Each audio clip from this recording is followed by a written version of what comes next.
බුදුහාමුදුරුවන්ගේ වත්ත පිළිවෙත හොඳට කරන්න. දැන් ඔය ඇත්තන්ට අත්දැකීම් තියෙනවනේ. අර පැරලිය ස්ටේෂන් එකේ රේල් පීලි දෙකට නැමුණනේ සුනාමි. ගාල්ලේ බුදු පිළිම කී දෙනෙක් එල්ලිලා හිටියද? තින්ත පතුරක් ගැලවුණාද?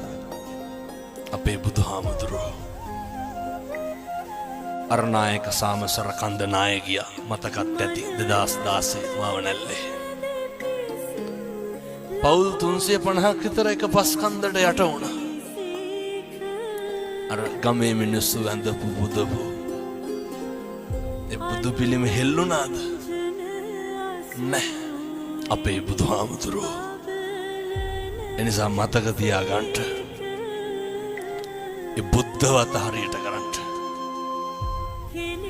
අපි වෙනුවෙන් අප්‍රමාණ කැපකිරීම කරපු උත්තමයෙක්. උදේ හවා ගෙදර බුදුන් වඳින්න අම්මේ තාත්තේ. හරියනවා කිරි ඉතුරුව වගේ වරදින්නේ නැහැ. දරුවෙක්වත් නොමග යන්නේ නැහැ.